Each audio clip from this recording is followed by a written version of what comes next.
Hello everyone. So in this video we will see few parameters of non-inverting amplifier using op amp. ठीक है, तो पहले तो मैं आपको पूरा डेराइव करके बता दूंगा, पूरा रिग्रेस अप्रोच बता दूंगा, उसके बाद आपको इंट्यूटिव अप्रोच बता दूंगा लास्ट में। ठीक है, तो पहले तो इसको आइडियल कंसीडर कर लेते हैं इस op amp को। तो आइडियल op amp मान के इसका इनपुट इम्पीडेंस क्या आएगा, आर इन आइडियल कंसीडर किया। ठीक है, बता दो ये इनपुट इम्पीडेंस क्या आएगा इसका, इनफाइनाइट, क्योंकि यहाँ पे कोई करंट तो जाएगी नहीं, आई इन जीरो। तो आई इन जीरो तो input impedance infinite, output impedance zero. Ideal op amp का आउटपुट इम्पीडेंस जीरो होता है। और बात करते हैं गेन की।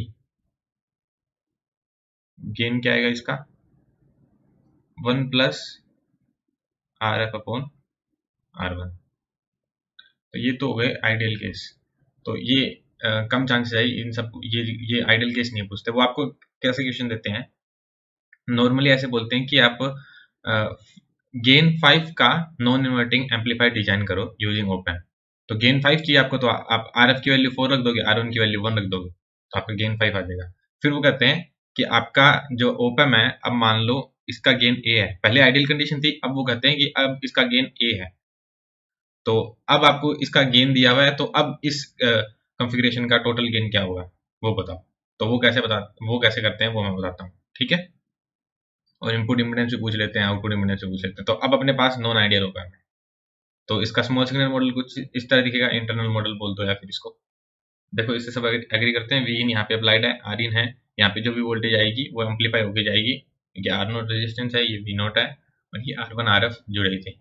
तो पहले हम सबसे पहले फाइंड करेंगे, गेन फाइंड करेंगे सबसे पहले। तो देखो गेन में बात करते हैं। देखो कुछ ना कुछ अप्रोक्सीमेशन मानना पड़ता है, इसके अंदर आर नोट को हम बहुत बहुत स्मॉल मान लेंगे, वेरी स्मॉल। वैसे होता है बहुत स्मॉल है, तो यहाँ पे आर नोट के इफेक्ट को इग्नोर करेंगे। तो जो आपका आउटपुट आ रहा है वो क्या है यहाँ पे, open loop gain of op amp क्या है, open loop gain of op amp कितना है इसके अंदर, ए बी दिख रहा है, ए बी है। तो वी नोट क्या रहा आपका, ए वी इंटू वी। ठीक है, और इसको क्या लिख सकते हैं, A V into V in minus, यहाँ पे कुछ मैं वी एफ लिख देता हूँ, V in minus V F लिख सकते हैं।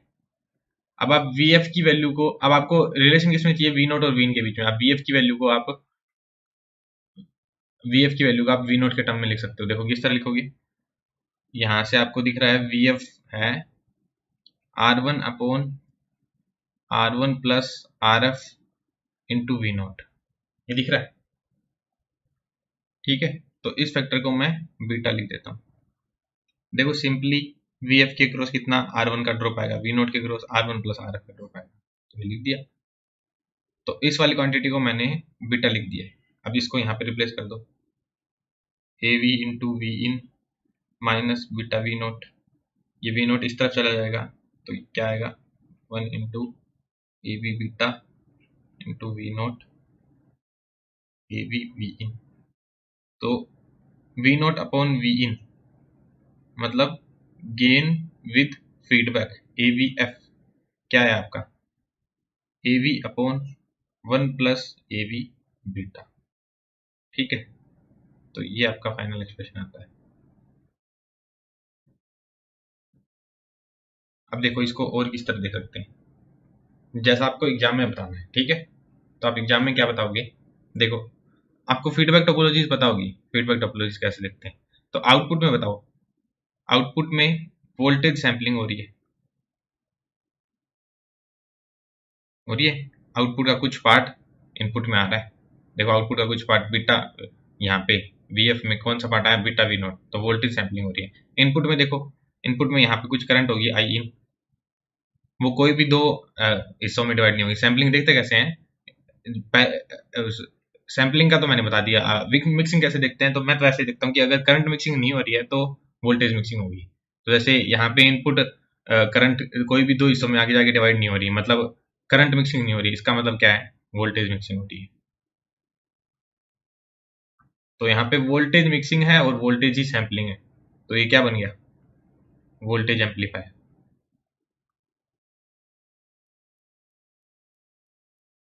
और ये जो आपको ए दिया हुआ था वो क्या था, ट्रांस रेजिस्टेंस गेन था, ट्रांस कंडक्टेंस गेन था, या करंट गेन था, या फिर वोल्टेज गेन था? वोल्टेज गेन था। तो आपको वोल्टेज एम्पलीफायर का वोल्टेज गेन गिवन है जब वो ओपन लूप कॉन्फ़िगरेशन में, वोल्टेज गेन है आपके पास जब वो ओपन लूप कॉन्फ़िगरेशन में। अब आपने फीडबैक लगा दिया, तो फीडबैक लगाने पे गेन पे क्या इफेक्ट पड़ता है, कोई भी वोल्टेज एम्पलीफायर के गेन पे? ए upon one plus A beta नहीं हो जाता क्या वो गेन? फीडबैक टोपोलॉजी में पढ़ते हैं, कंट्रोल सिस्टम में पढ़ते हैं। तो गेन विद फीडबैक, तो यही कंडीशन इसके अंदर आई है। देखो गेन विद फीडबैक, इसके अंदर इसमें अपन ने क्या कंसिडर किया, ए बी कंसिडर किया, तो यही सेम कंडीशन इसके अंदर है, A B upon one plus A B beta, जहाँ पे बीटा क्या है, feedback factor R one upon R one plus R N. तो वहां जब इंटरव्यूअर आपसे पूछे तो आप ऐसे डिराइव न करके आप पहले उसको ये बताओगे कि ऐसे किया। अगर वो एक्सपेक्ट करता है कि आप उसको डिराइव करके बताओ तो आप डिराइव करके भी बता सकते हो, वरना आप उसको ये बताओगे कि इस सर्किट के अंदर वोल्टेज सैम्पलिंग हो रही है, वोल्टेज मिक्सिंग हो रही है, मतलब ये सर्किट वोल्टेज एम्पलीफायर की तरह काम कर रहा है। हमारे पास ओपन लूप कॉन्फ़िगरेशन के लिए गेन गिवन है, इसलिए क्लोज लूप कॉन्फ़िगरेशन के लिए गेन होगा ए upon one plus A beta, और नेगेटिव फीडबैक इन्वॉल्व है इसलिए यहाँ पे वन प्लस ए बीटा है। अगर पॉजिटिव फीडबैक इन्वॉल्व होता तो वन माइनस ए बीटा नहीं आता, वो अलग कंडीशन हो जाती है, फिर वो स्मिथ ट्रिगर बन जाता और सिस्टम ऑसिलेटरी हो जाता। ठीक है, वो अलग कंडीशन। तो नेगेटिव फीडबैक इन्वॉल्व है इसलिए गेन है आपका one A upon one plus A beta. ठीक है, तो ये गेन विद फीडबैक आ गया A B upon one plus B beta, जहाँ पे बीटा फीडबैक फैक्टर है और उसकी वैल्यू आपने लिख दी। तो इस तरह देखते हैं गेन को। ठीक है, अब और दूसरे फैक्टर की बात करते हैं, आर इन की बात करते हैं। तो आइडियल केस में आपका आर इन इनफाइनाइट था, और ओपन लूप के लिए आपका आर इन क्या था, ओपन लूप के लिए इस तरह लिख देता हूँ, ओपन लूप वो क्या था, आर इन था। ठीक है, ये आर इन था, और अब आपको फीडबैक के साथ बताना है।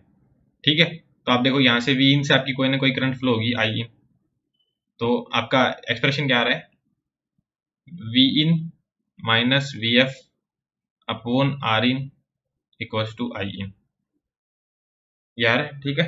अब वी एफ को आप लिख सकते हो beta V naught, V F को बीटा वी नोट लिख सकते हो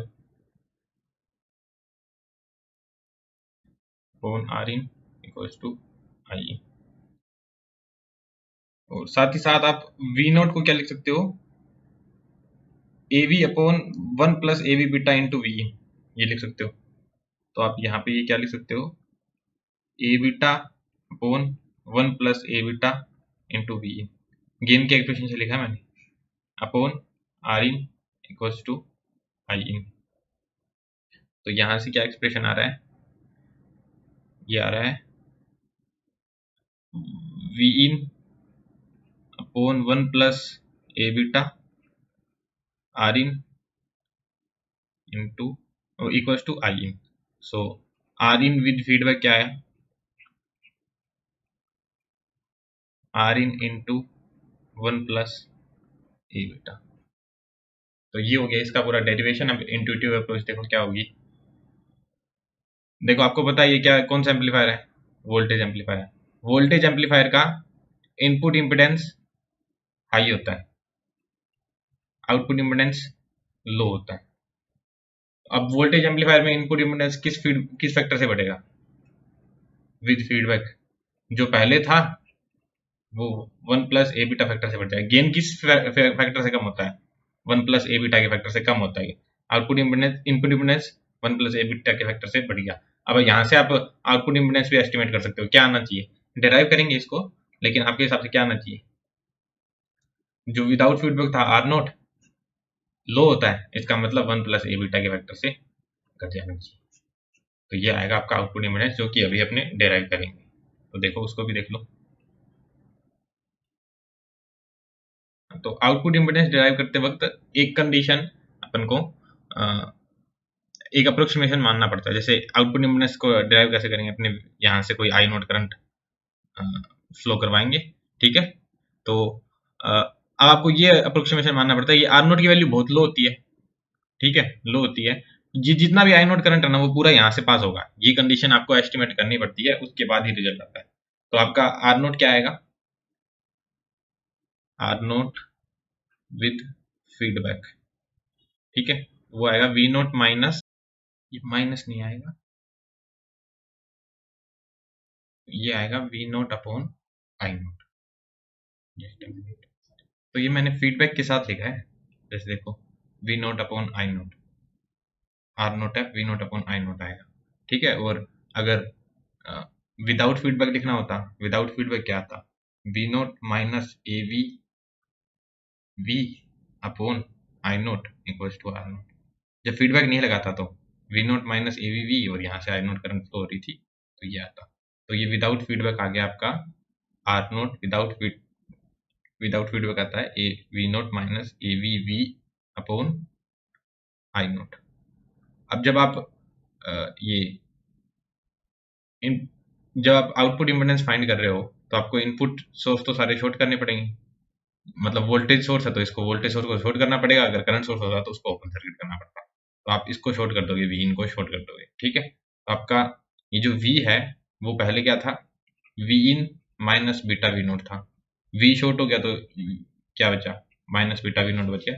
वी इन माइनस वी था, V in minus V F था, V F beta V naught था, तो ये केवल बीटा वी नोट बच गया। तो यहाँ से क्या आ रहा है expression, 1 plus A V beta, ये देख पा रहे हो यहाँ पे बीटा वी नोट रखा, वी नोट को कॉमन लिया अपॉन आई नोट और ये आर नोट, ये V naught upon I naught क्या है, आर नोट विद फीडबैक है। तो क्या रिजल्ट आया आपका, R naught upon 1 plus A V beta, ठीक है। तो आर नोट विद फीडबैक का रिजल्ट ये आया। तो ये तो डेरिवेशन हो गया, और इंट्यूटिवली कैसे बताना आपको मैंने बता ही दिया था आपको कि ये वोल्टेज एम्पलीफायर है और इसका आर नोट लो होता है, आर नोट लो होता है तो 1 प्लस ए बीटा के फैक्टर से डिवाइड हो जाएगा, ठीक है।